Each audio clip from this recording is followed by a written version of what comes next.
Boa noite. Como é bom cultuar o nosso Deus. Nesse mês de março completamos um ano de pandemia.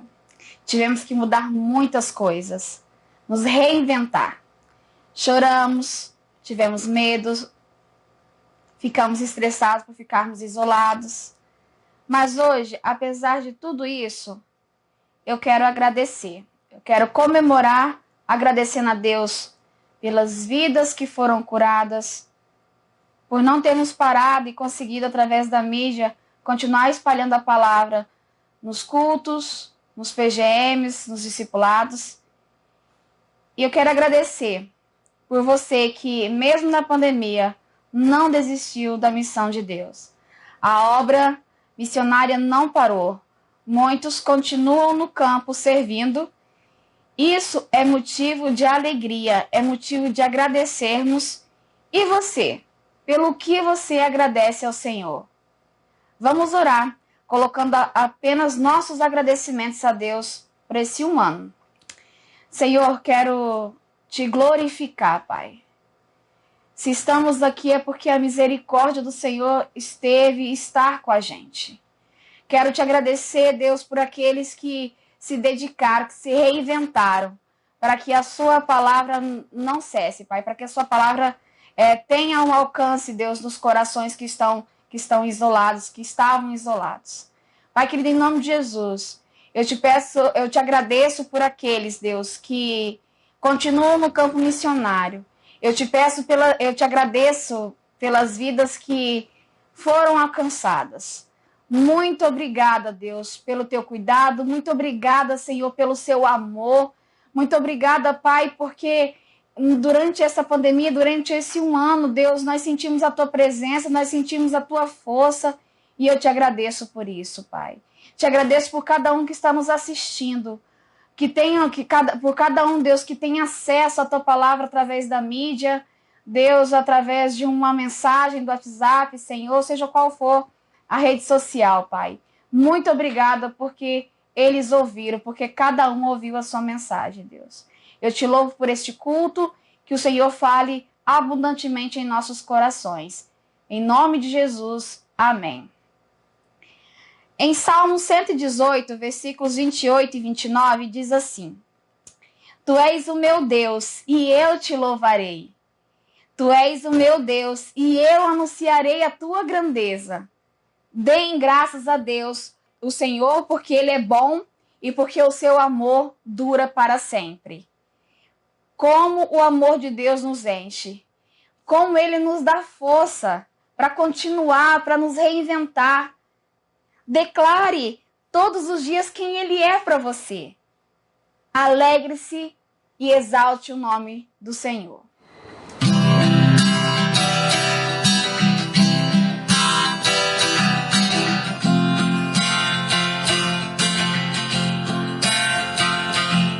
Eu tenho um Deus que não vai deixar essa luta me matar, desespero me tomar. Por mais pressão que seja a situação, controle ainda está na palma de suas mãos. Eu tenho um Deus que não vai deixar essa luta me matar, desespero me tomar. Por mais pressão que seja a situação, controle ainda está na palma de suas mãos. Choro dura uma noite, mas a alegria ela vem pela manhã. Eu creio, eu creio. Choro dura uma noite, mas a alegria ela vem pela manhã. Eu creio, eu creio.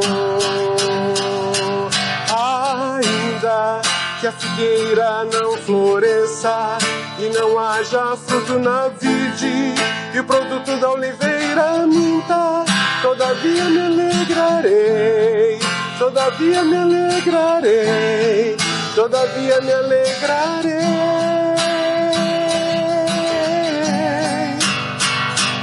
Ainda a figueira não floresça e não haja fruto na vide, e o produto da oliveira minta.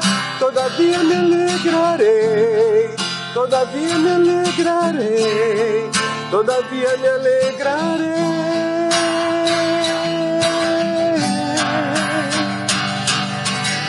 Choro dura uma noite, mas a alegria, ela vem pela manhã. Eu creio, eu creio. Choro dura uma noite, mas a alegria, ela vem pela manhã. Eu creio, eu creio.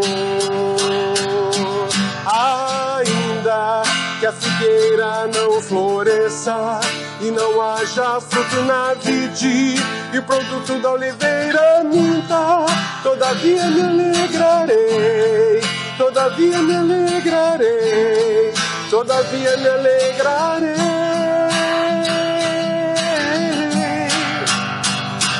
Ainda que a figueira não floresça e não haja fruto na vide, e o produto da oliveira minta, todavia me alegrarei, todavia me alegrarei, todavia me alegrarei,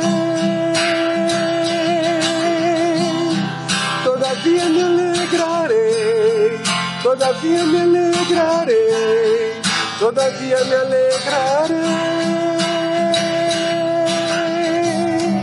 Todavia me alegrarei, todavia me alegrarei, todavia me alegrarei.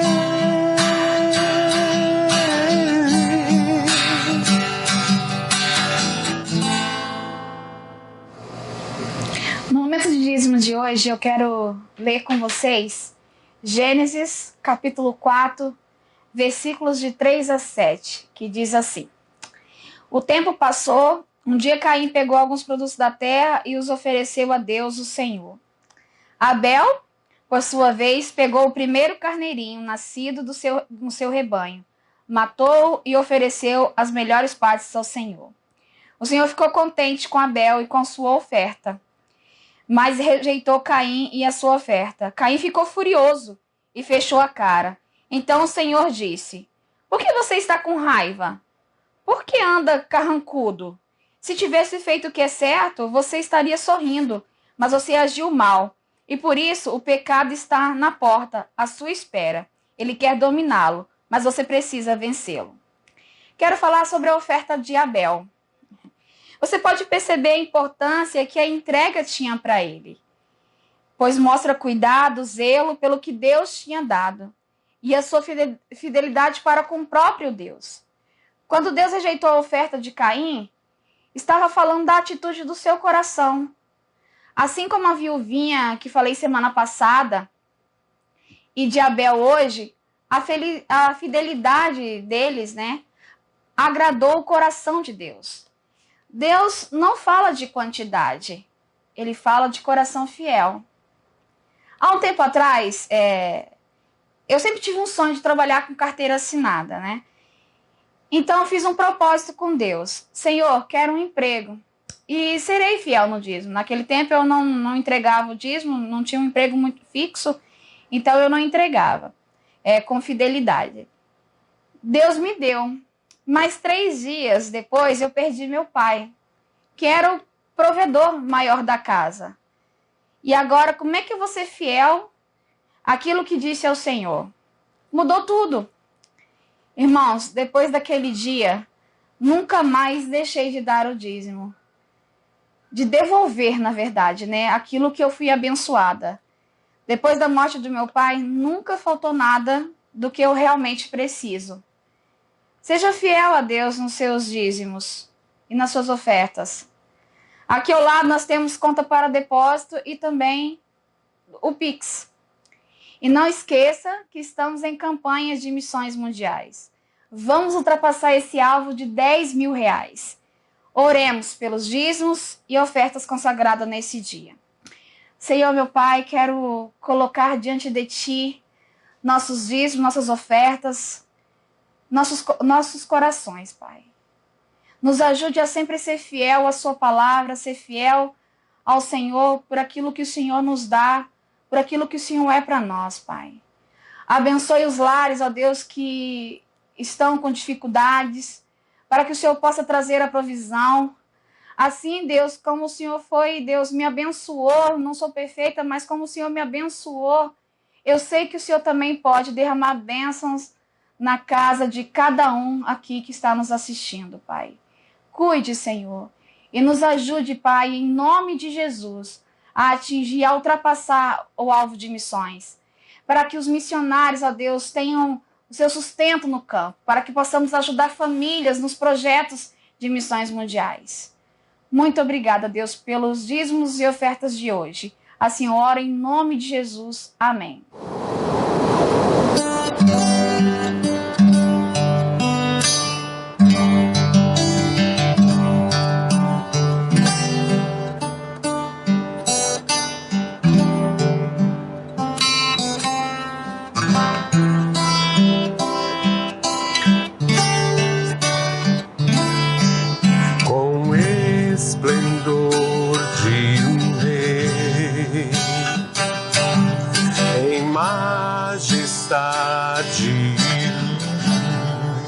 Faz a terra se alegrar, faz a terra se alegrar.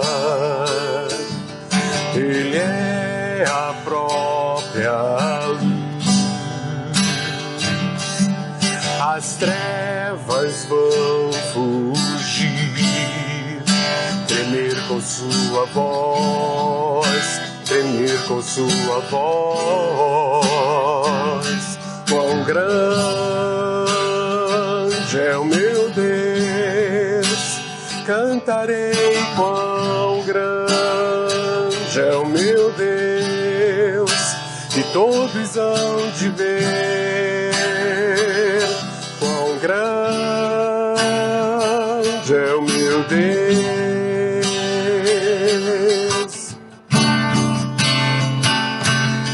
Por gerações Ele é. O tempo está em tuas mãos, o começo e o fim, o começo e o fim. Três se formam em um: Filho, Espírito e Pai. O Cordeiro e Leão, Cordeiro e Leão. Quão grande é o meu Deus, cantarei. Quão grande é o meu Deus, e todos hão de ver. Quão grande é o meu Deus.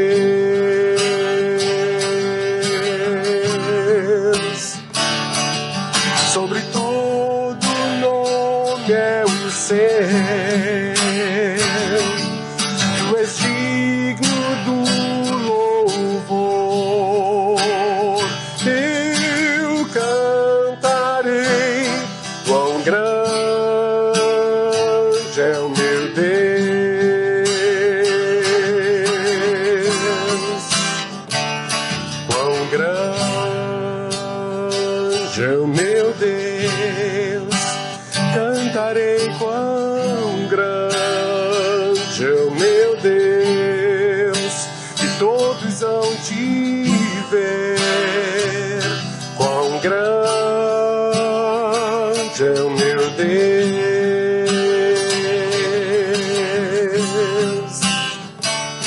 quão grande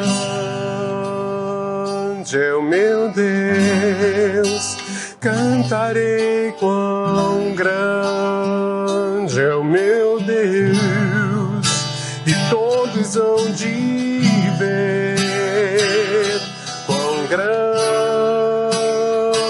é o meu Deus,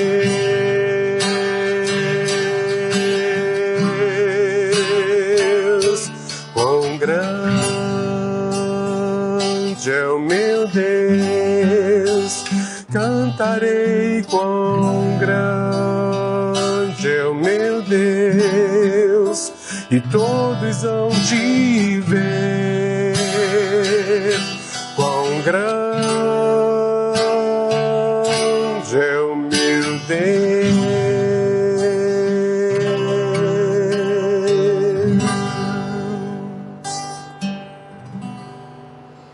Estamos em ritmo de campanha de missões mundiais. Você já sabe o nosso tema e a divisa? E o hino de missões, já aprendeu? Você pode acompanhar tudo isso através de nossas mídias. Lá também você pode acompanhar os pedidos de orações, as informações sobre o campo, as informações sobre o site da Junta de Missões Mundiais e sugestões de como realizar a campanha em casa e nas mídias. Nos acompanhe e se envolva de coração nessa campanha. Vamos juntos dizer o tema e a divisa de missões mundiais com as nossas crianças e orar por missões. Logo após, vamos cantar o hino e depois ouviremos a mensagem do Senhor aos nossos corações através do pastor Wagner. Vamos falar juntos o tema de missões mundiais. Viva o poder de transformar! A divisa está em 2 Timóteo 1:7. Pois Deus não nos deu espírito de covardia, mas sim poder, amor e equilíbrio. Senhor Deus, Pai, abençoe essas missões, Pai. Que todos os missionários sejam abençoados por Ti, Senhor.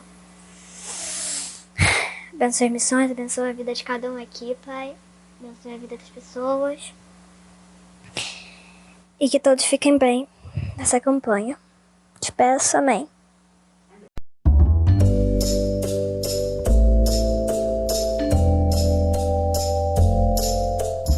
Padre que estás en los cielos, Señor, ayuda a mi maestra Elisa y ayuda a mis compañeritos y ayuda a mi maestra Elisa, Señor. Señor, te pido que ayudes a los niños de Brasil. A los niños de Brasil y te pido que ayudes a mi maestra Elisa y a los misioneros y a la iglesia bautista. Cúbralas con tu sangre poderosa, Señor. Señor, yo estoy mandando este video para que lo miren, Señor. Ayúdalo a mis compañeritos de Brasil, Señor. Te lo pido, Señor. Ayuda a todos, Señor. Ayúdalo, Señor. Con tu manita poderosa, Señor. Ayuda a las personas que están viendo este video, Señor. Las personas que están enfermas. Las personas que están enfermas, Señor. Te lo pido, Señor. Y gracias, Señor, por estar en cada para ti, Gracias, Señor. Espíritu Santo. Gracias, Espíritu Santo. Amén. Gracias. Amén. Gracias, Padre. Gracias, Padre, Hijo, Espíritu Santo. Amén y amén. Gracias, Dios.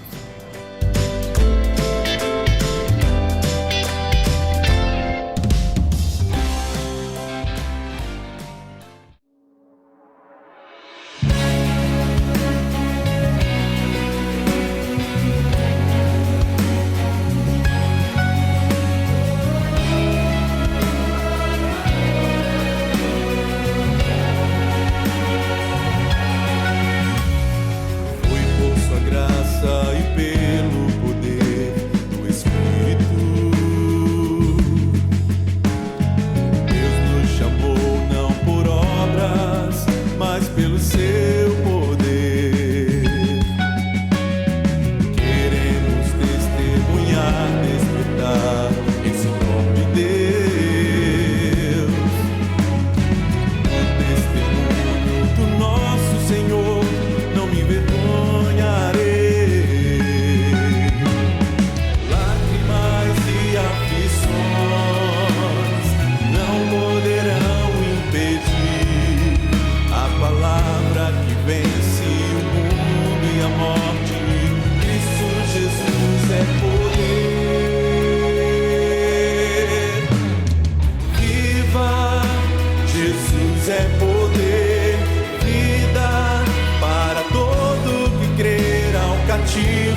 é poder.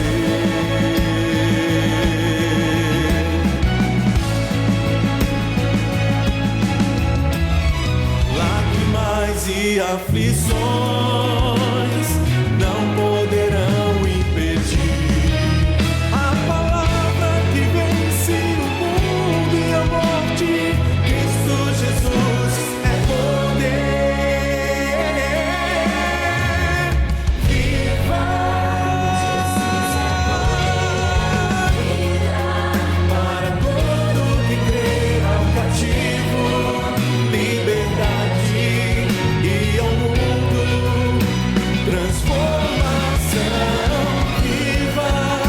Jesus é poder, vida para todo que crê, para o ferido, a cura do aflito, a esperança e para todos. Jesus é poder.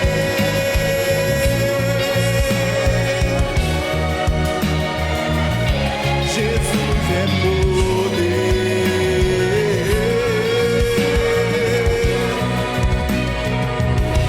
Jesus é poder.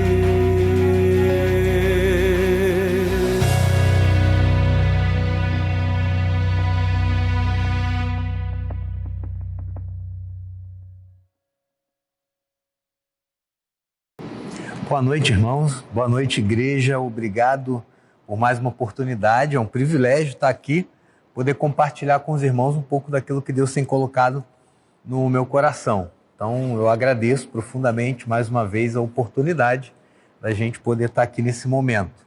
Nós estamos aí no mês de missões mundiais, não é? E é sempre um privilégio, um prazer enorme poder falar dentro dessa temática. Não é uma temática que é importantíssima, imprescindível e que não há como a igreja fugir dessa gloriosa temática, dessa expectativa santa de que o mundo será alcançado pelo Evangelho de Cristo. Então, essa é a nossa temática de hoje, missões mundiais. E, sobretudo, eu gostaria de refletir com os irmãos sobre a vida da igreja, o que é uma igreja missional, o que é uma igreja missionária, o que é o ato da igreja fazer missões. E eu quero conversar sobre isso com os irmãos nesses breves minutos aqui. Para tanto, gostaria que você abrisse a sua Bíblia no capítulo 13 de Atos dos Apóstolos, do verso 1 ao verso 4 nós estaremos lendo, tá bom? Então, Atos 13, capítulo 1 ao verso 4.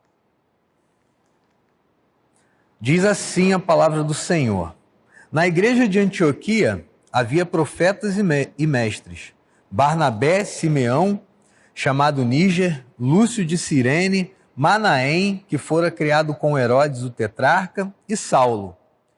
Enquanto adoravam o Senhor e jejuavam, disse o Espírito Santo: Separem-me Barnabé e Saulo para a obra a que os tenho chamado.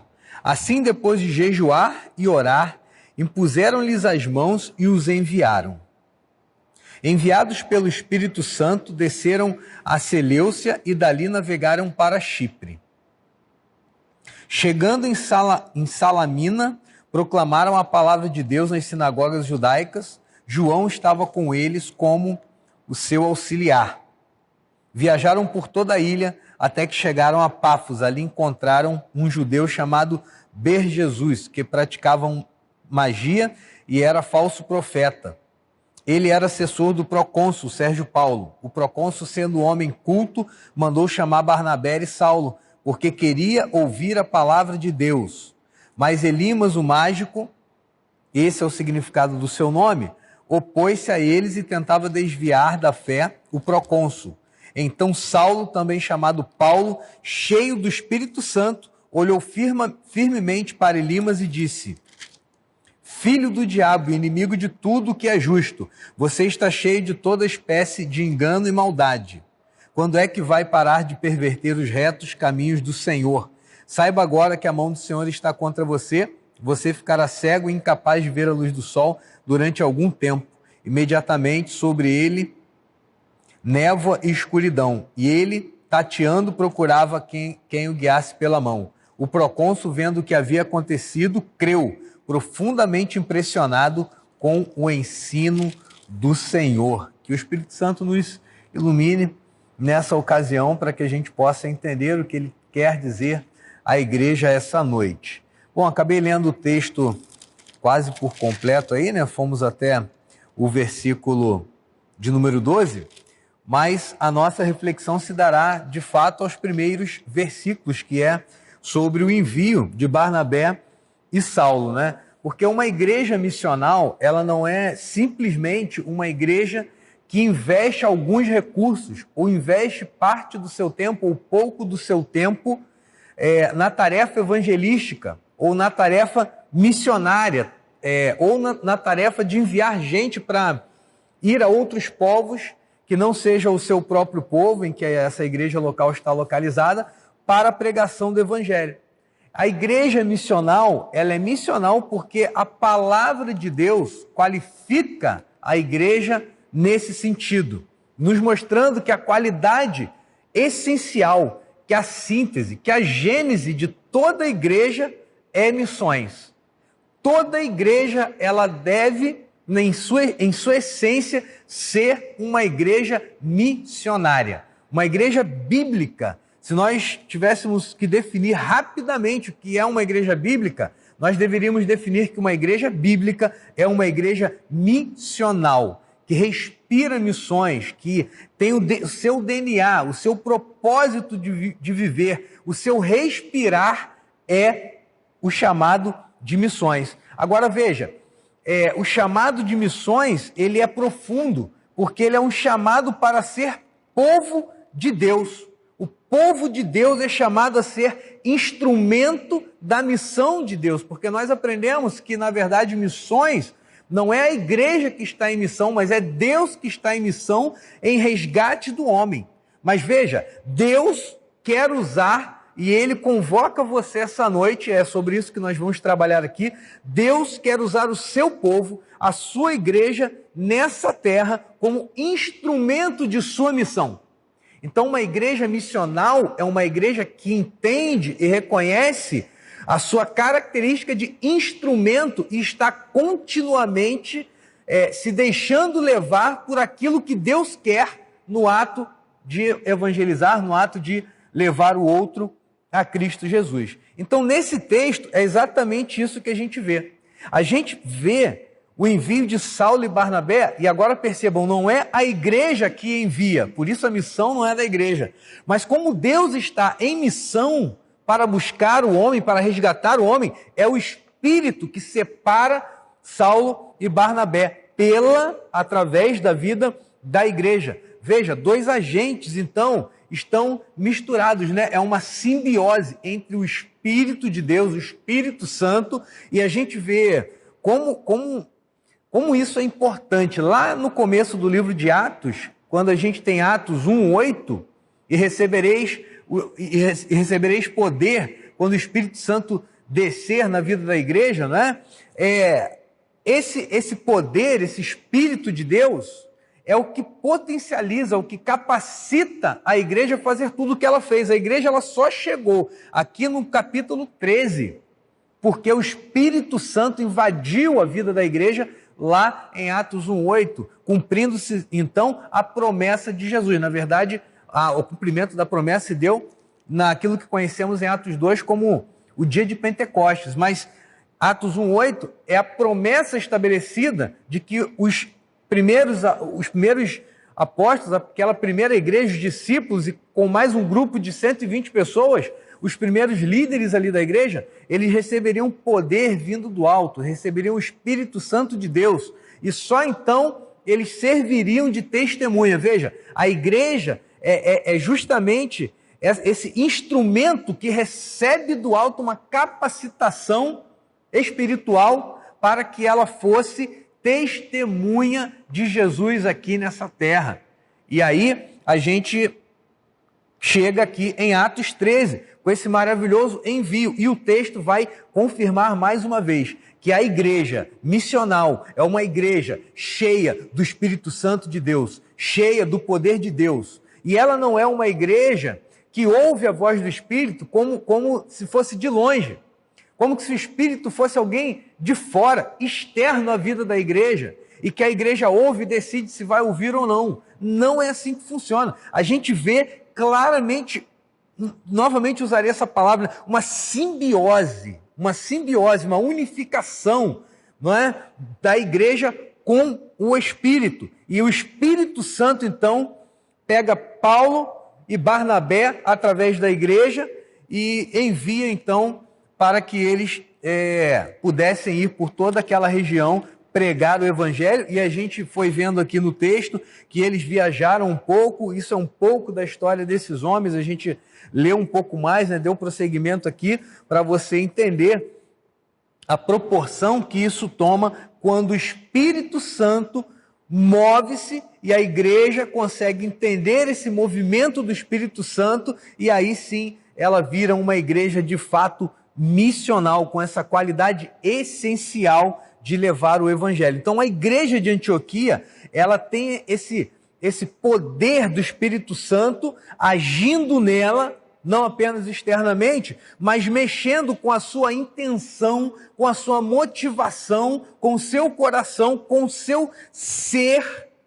E aí também com a ação eles enviam Saulo e Barnabé à sua missão. Então veja, a igreja não vira uma organização ou não vira um grupo de pessoas que cada um quer fazer alguma coisa. Não. A igreja vira uma máquina de missão, uma máquina realmente, um instrumento nas mãos de Deus. Quando a igreja, toda a igreja, quando todos os membros, desde a liderança até a pessoa que fica lá na portaria, não é?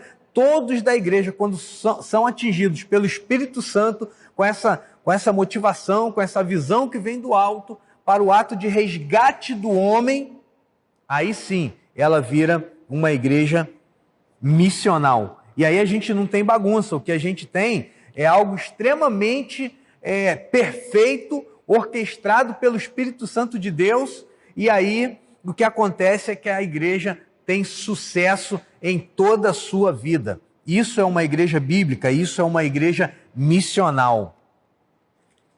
Uma igreja saudável, então, nessa introdução, quero dizer para você, meu querido, minha querida, que é uma igreja cheia do Espírito Santo de Deus, que ela é liderada pelo Espírito Santo de Deus, que se utiliza dos seus pastores, como a gente vai perceber aqui no texto, quando a gente lê o livro de Atos dos Apóstolos. Não é uma igreja bagunçada, é uma igreja que ouve a voz de Deus, ouve o Espírito Santo, e através da sua liderança toma as decisões que precisam ser tomadas, toda a questão que precisa ser organizada para que haja esse envio. Então, uma igreja saudável, uma igreja missional, é uma igreja que ela é liderada pelo Espírito, e através da sua liderança ela faz o seu envio missionário, e a gente vai alcançando todos os povos, e a gente vai avançando e expandindo o reino de Deus. Agora, eu gostaria de tratar algumas características dessa igreja missional. Primeira característica de uma igreja missional é uma igreja plural. Essa igreja tem pluralidade. Porque veja, lá em Marcos 11, 17, Jesus vai citar Isaías 56. E Isaías 56 havia dito que o templo seria uma casa de oração para todos os povos. Isso é muito importante, porque muitas vezes nós temos a visão distorcida e por algumas questões culturais, sociais, econômicas, nós achamos que o evangelho, nós achamos que a palavra de Deus, nós achamos que Jesus, ele é apenas de um nicho. Mas não, ele não é. Jesus, a palavra de vida, a vida eterna, não é apenas para um nicho de pessoas, ela é para todas as pessoas. E Jesus deixa isso bem claro quando ele cita Isaías 56 e Marcos 11, 17. Depois, isso, profecia de Isaías 56, depois a gente vê o cumprimento dessa profecia em Apocalipse 7, 19, onde a gente vê milhares de povos todos em frente ao Cordeiro, louvando a Deus e dizendo: salvação pertence ao nosso Deus. Deus quer, e o desejo do nosso Senhor Jesus Cristo é que todas as pessoas sejam salvas. Então, uma igreja missional, ela precisa entender que ela é uma igreja plural, que ela é uma igreja multiétnica, é uma igreja multigeracional. Todas as gerações têm que estar dentro do planejamento de uma igreja local, desde a criança até os mais idosos. Todas as gerações devem estar atendidas pela vida da igreja. Sendo assim, uma igreja totalmente funcional vai olhar para todas as gerações que estão ali. Elas são formadas, inclusive, com pessoas de origem social diversa.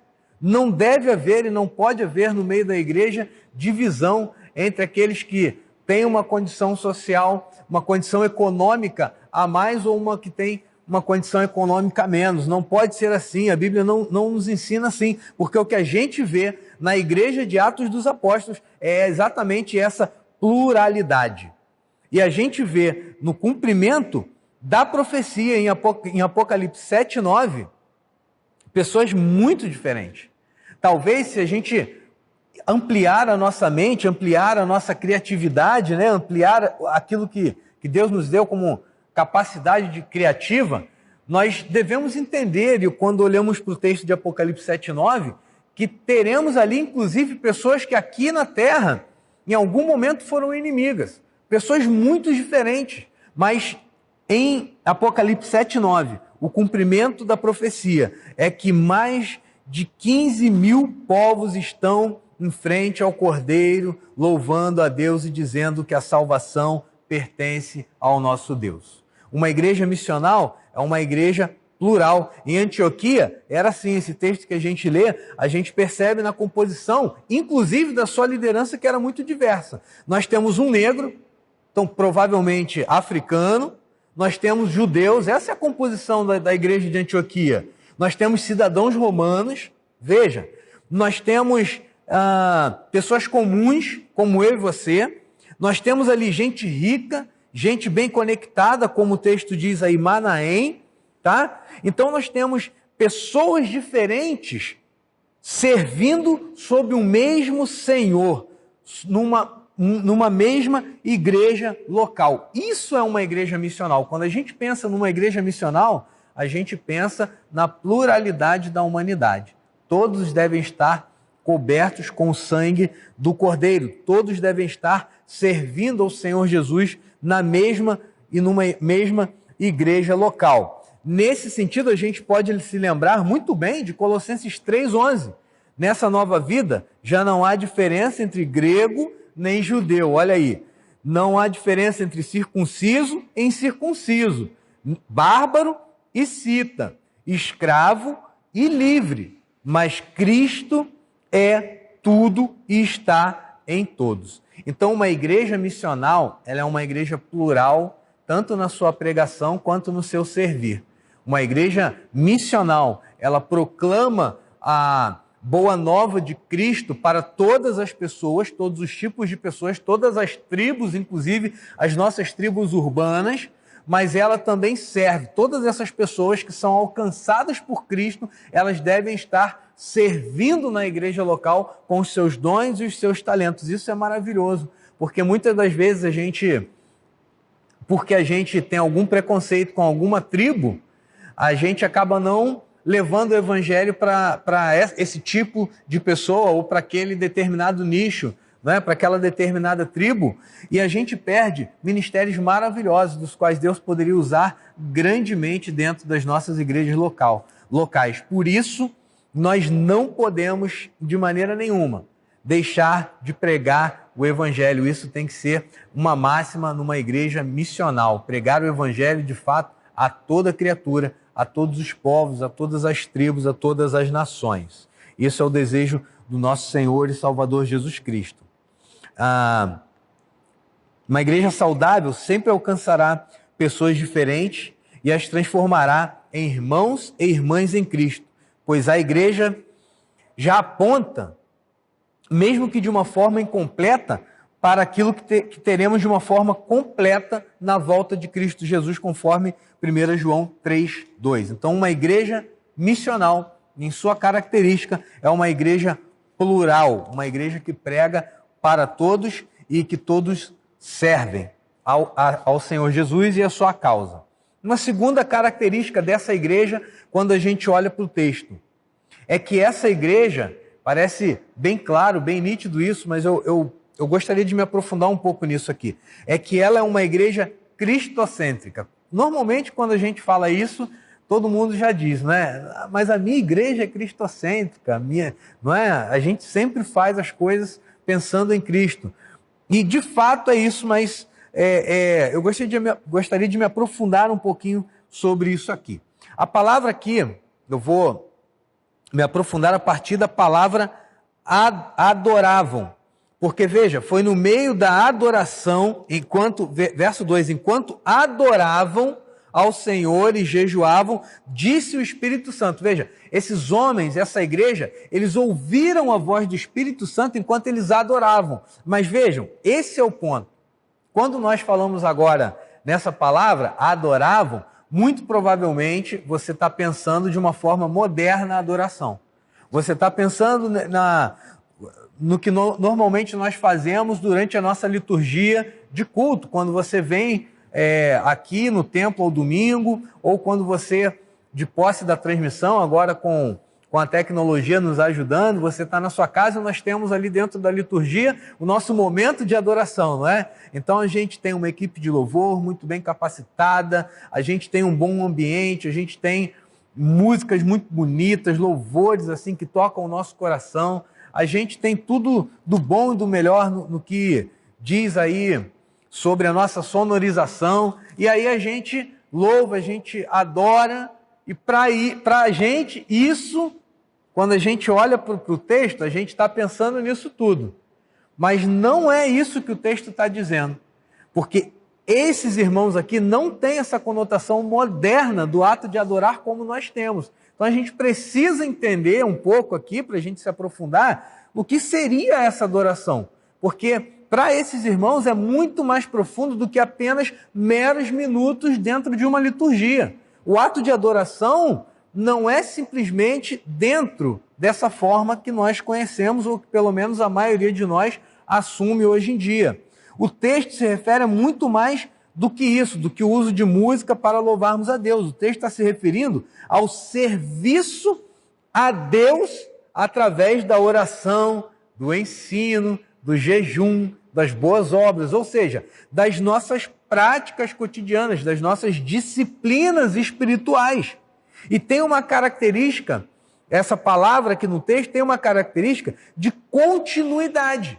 Então não é um momento, esses irmãos não paravam um momento, vamos orar nesse momento, vamos ensinar agora. Não, isso era contínuo, isso era uma filosofia de vida. A todo momento esses irmãos estavam envolvidos na oração, no ensino, nas boas obras, no jejum. O texto é muito claro, vai dizer que o Espírito Santo falava, que o Espírito Santo disse o que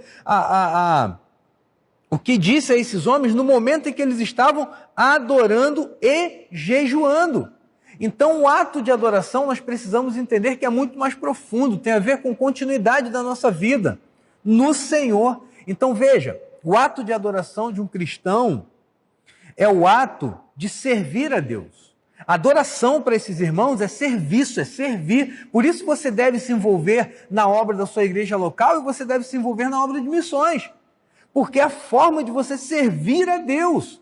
E não há um momento apenas, não é apenas enviando recurso para o missionário que está longe.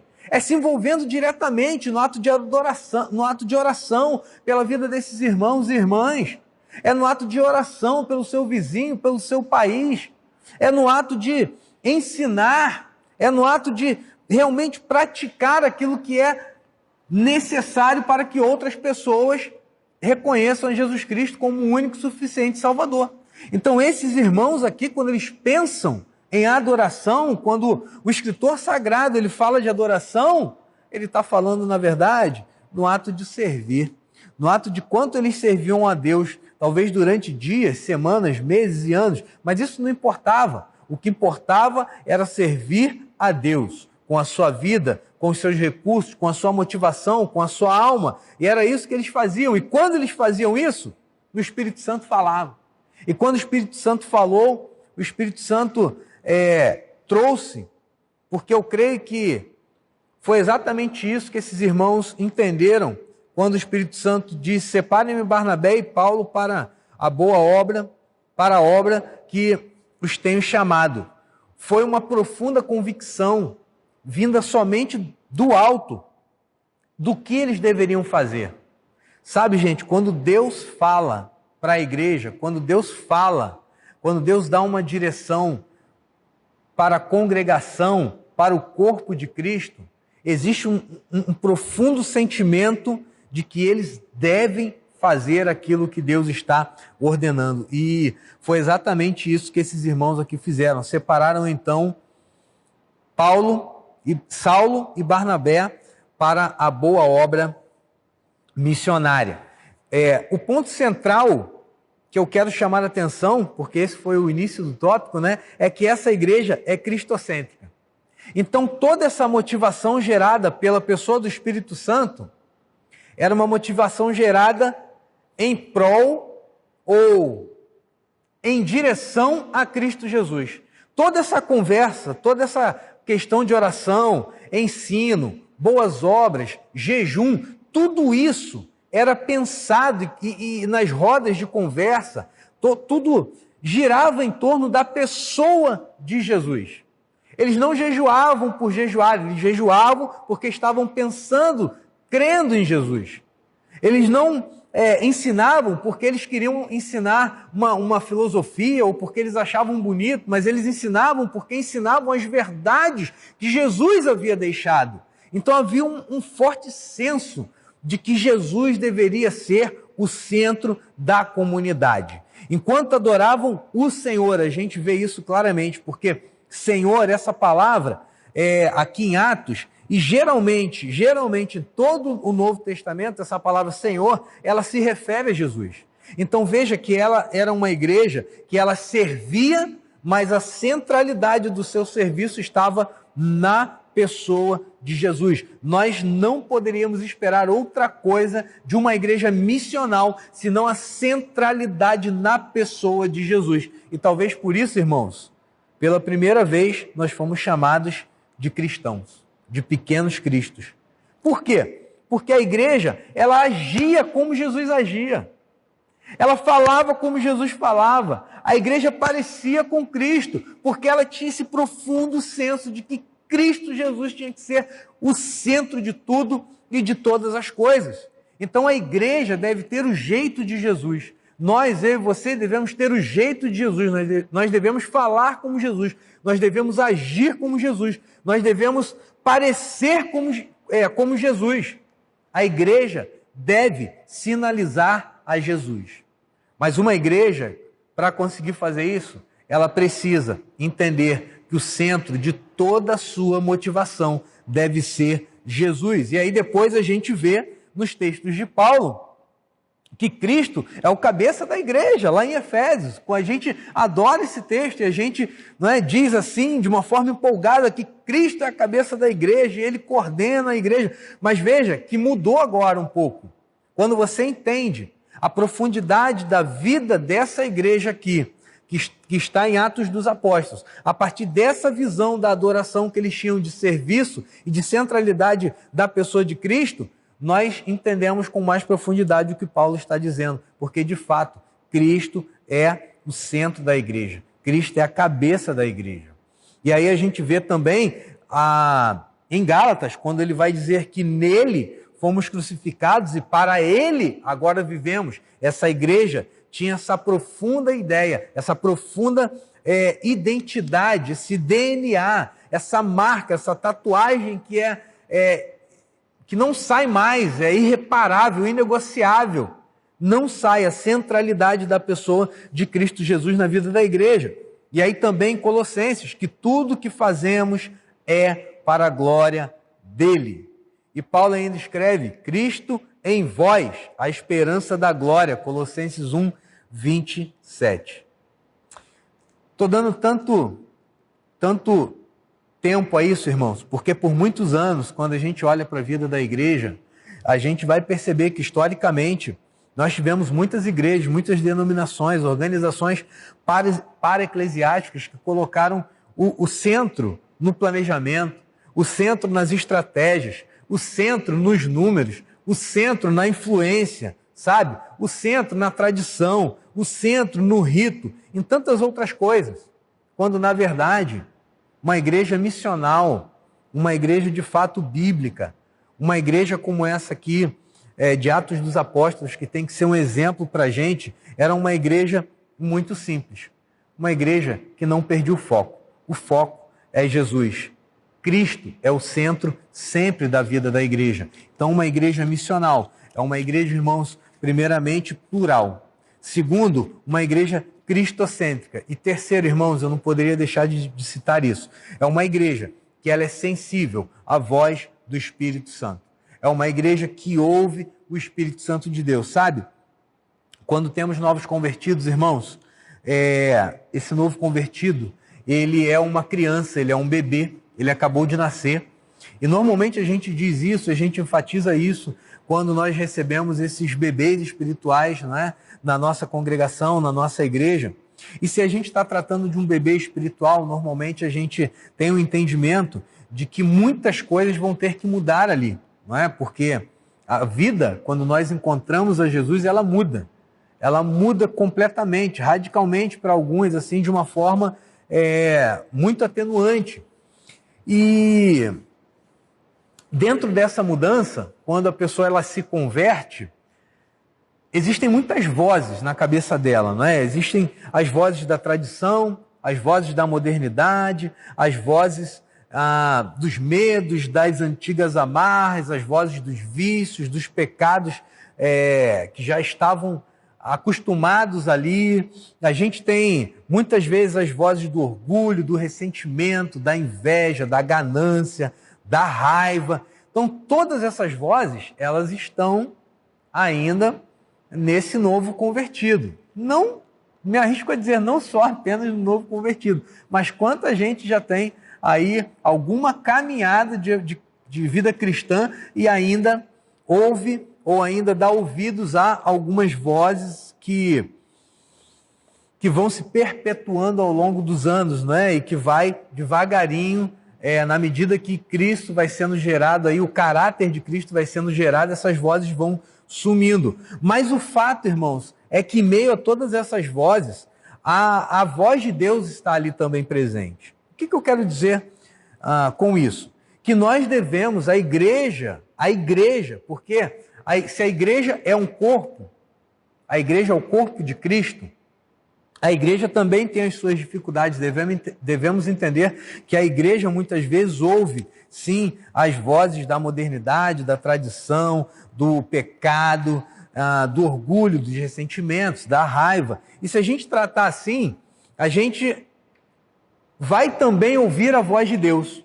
Mas o fato aqui é que nós devemos a cada dia buscar a Deus e buscar o Espírito Santo tão intensamente que essa voz, a voz de Deus, que é a voz que de fato nós devemos ouvir, ela seja mais alto que todas as outras vozes.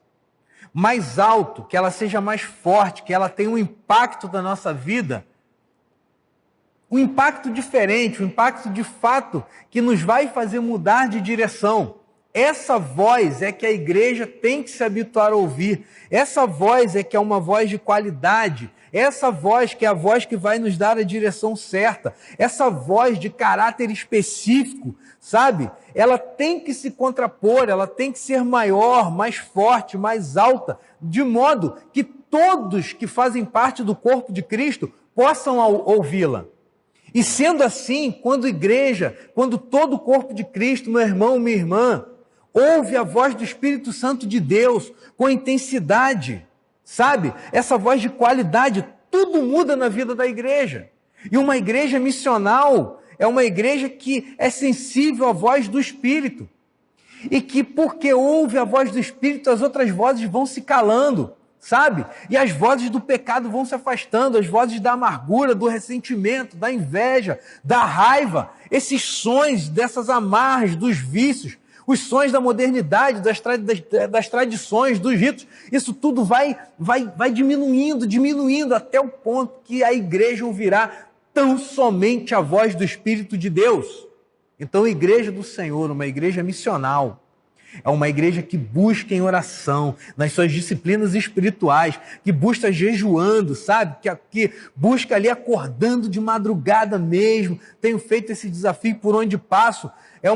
A igreja missional é uma igreja que busca ser sensível à voz do Espírito Santo de Deus. Porque eu lembro que lá em Atos 1,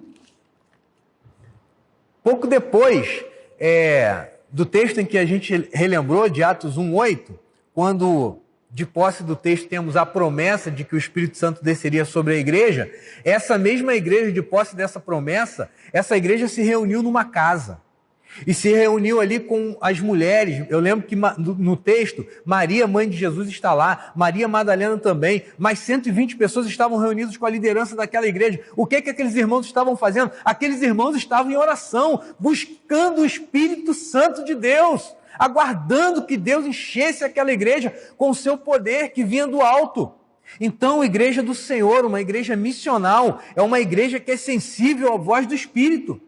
Se essa igreja quer fazer o envio, assim como essa igreja que nós estamos vendo no capítulo 13 de Atos dos Apóstolos, essa igreja missional deve obrigatoriamente ser sensível à voz do Espírito, deve buscar o Espírito Santo de Deus, deve buscar a sua direção, permitindo que cada dia a voz de Deus fale mais alto no coração e na vida da igreja, e as outras vozes que não levam a igreja para frente, não levam ao avanço do reino, elas vão se diminuindo a cada dia. E dessa forma, a igreja vai avançando aqui e tantas outras partes desse mundo.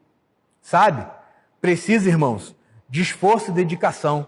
E é por isso que eu sempre digo, por onde eu passo, acorde 3 da madrugada. Primeira coisa que as pessoas olham é um olhar de espanto.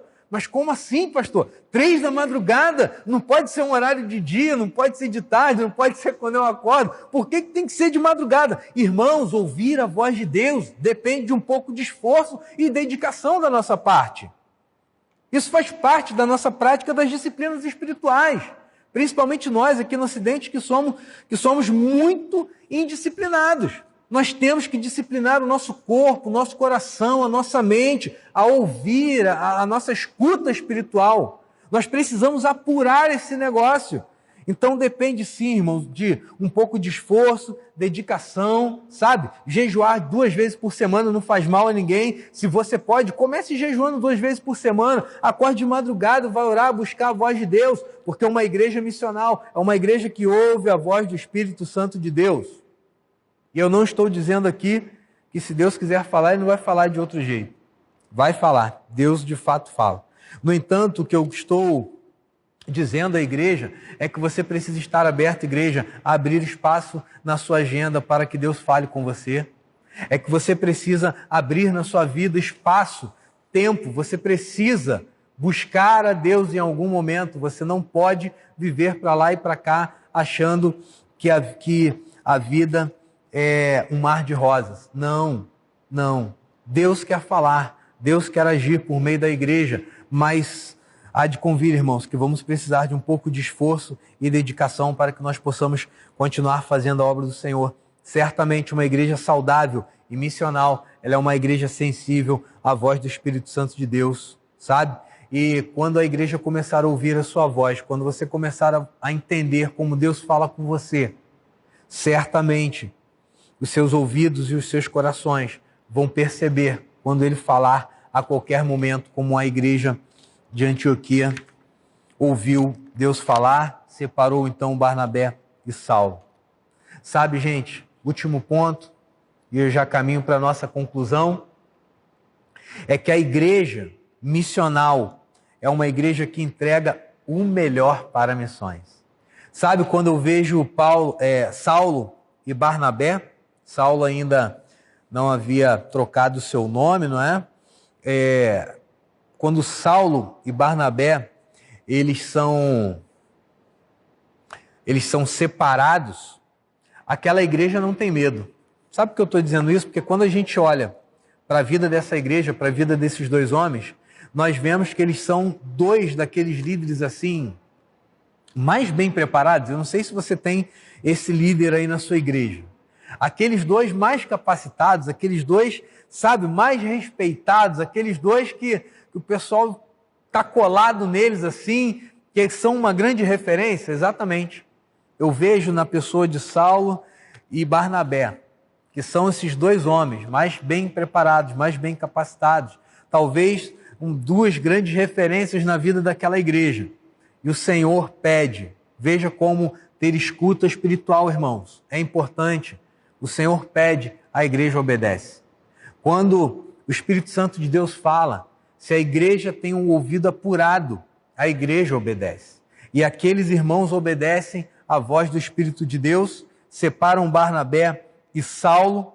E sabe, isso é uma grande lição para nós, porque a igreja precisa abrir mão do que tem de melhor para que o reino de Deus continue sendo expandido na face da terra.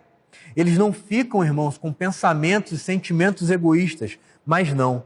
Aqui nós vemos um grupo de pessoas que entende pelo Espírito Santo de Deus onde precisam colocar o seu tesouro maior. E o nosso tesouro maior tem que ser colocado, irmãos, nesse mundo que está perdido, nesse mundo de pessoas que está precisando da salvação que há em Cristo Jesus, porque a glória de Deus precisa crescer, sabe, no meio dos povos, entre as tribos. Esses irmãos aqui, eles são cooperadores. Cooperadores de quem? Dos reis, do rei dos reis, do Criador de todas as coisas, do Criador de tudo. E esses irmãos agora são separados para a expansão do reino desse Criador, desse Rei. Eles não representam um projeto egoísta de uma igreja local, mas esses irmãos aqui representam um projeto de um novo e vivo caminho. Caminho esse que agora está aberto para todos os povos de todos os lugares.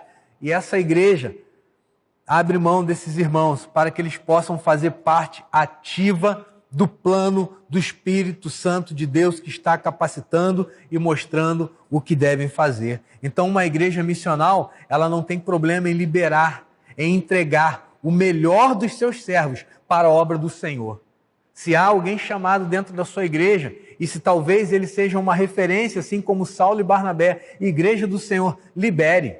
Libere. Agora, há uma segunda coisa dentro desse ponto. Se essa igreja, preste atenção, se essa igreja tinha Saulo e Barnabé, a quem o Espírito Santo podia convocar, é porque essa igreja trabalhou questões de liderança. Essa igreja trabalhou liderança, gerar novas lideranças.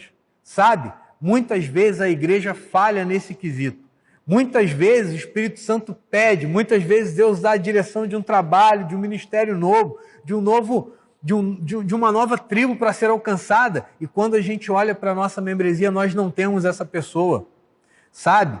Líderes, eles não são feitos de um dia para o outro. A igreja precisa a cada dia investir em liderança, investir a cada dia em gente comprometida com Deus, gente convertida e gente que vai dar resultado e fruto, e bom fruto lá na frente. Gente que quando Deus chamar, quando Deus enviar um projeto, nós teremos dentro das nossas igrejas. E nós precisamos a cada dia de capacitação da nossa membresia.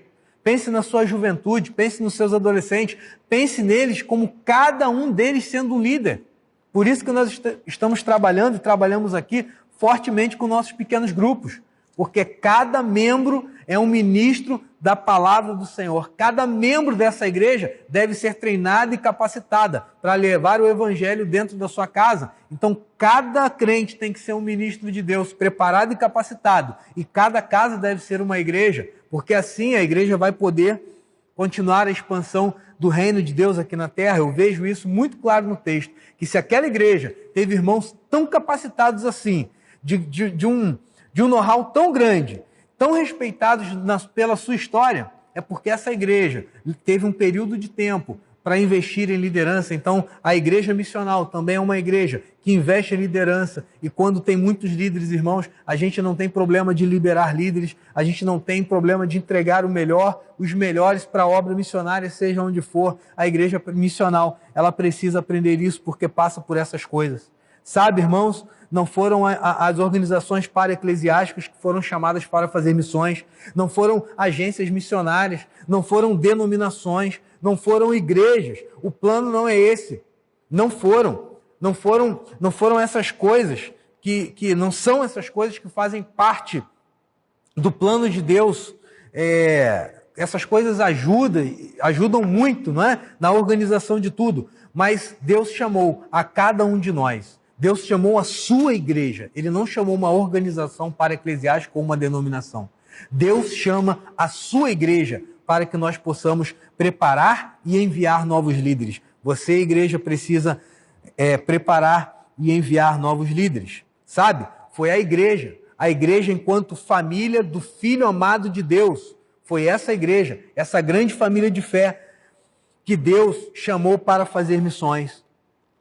Sabe, no Novo Testamento, quase todas as vezes que se menciona a palavra igreja, se fala em igreja local. Fala-se nesse ajuntamento de pessoas que se organizam em uma determinada localidade e a partir dessa determinada localidade, eles levam a palavra de Jesus para todas as pessoas. Então é nesse sentido, irmãos, que foi a igreja que foi chamada. É claro que todas as outras coisas, elas ajudam muito, né? E como tem nos ajudado ao longo dos anos. Mas foi a igreja local. Eu, você, cada um de nós, cada crente, um ministro, e cada casa, uma igreja. Todos nós fomos chamados para oferecer a salvação. Todos nós fomos chamados para dizer que o Cordeiro foi morto pelos nossos pecados, mas ele virá, ele retornará, e como leão julgará aqueles que não quiseram reconhecer e aceitar o seu plano de salvação plenamente. Mas foi a igreja, irmãos, que foi chamada, eu e você. Concluo, irmãos, dizendo que seguimos, então, não um plano estratégico de uma denominação, não um plano estratégico de uma organização para-eclesiástica ou qualquer outra coisa. Não seguimos um plano qualquer, nós seguimos o plano de Deus aqui na terra. A igreja deve seguir o plano que foi dito já pelos profetas aqui na terra. E nós, eu, você, a igreja local, nós somos o principal instrumento desse plano. Sabe? Deus quer usar a mim e quer usar a você ainda hoje, como usou esses irmãos aqui, Paulo e Barnabé, e esses homens fizeram tantas coisas. E Paulo foi uma figura tão importante na história da igreja que há historiadores que vão dizer que se não fosse a figura do apóstolo Paulo, o Ocidente não teria conhecido o Evangelho. Então isso, irmãos, nos mostra como é importante termos clareza do que é uma igreja missional. Não abra mão de investir tudo que vocês têm. Não abram mão de investir em tudo o que são, de colocarem o seu melhor, o foco do seu coração, o foco da sua motivação, onde Jesus quer que Ele esteja colocando. Nós precisamos, irmãos, da ação do Espírito Santo de Deus, nos guiando, nos convencendo de nossas escolhas erradas e nos mostrando o novo e vivo caminho. Sabe, irmãos, precisamos do Espírito Santo de Deus, abrindo os nossos olhos, nos orientando para que nós possamos, a igreja local, levar a salvação para todos os povos. Nós precisamos do Espírito Santo de Deus, porque nós falhamos, mas Ele nunca falha, Ele nunca falhou, nunca falhará. Ele está aqui nessa noite, chamando a mim e a você, para nos tornarmos, pela fé, missionários dessa tão grande e poderosa obra. Que Deus abençoe você, meu querido, minha querida, e que você possa, a partir dessa reflexão, tomar uma decisão na sua vida, talvez refazer alguma aliança com Deus ainda hoje. Talvez você que, por tanto tempo, já está dentro da igreja e, por algum motivo, seu coração se esmoreceu. Talvez essa seja a noite preparada pelo Senhor para que você refaça a sua aliança. Deus tem um chamado para a sua vida, Deus tem um chamado para a sua família e Ele tem o melhor para você. Disponibilize-se para Deus, ouça a voz do seu Espírito e eu tenho certeza que você será surpreendido. Deus abençoe você, sua família e até mais.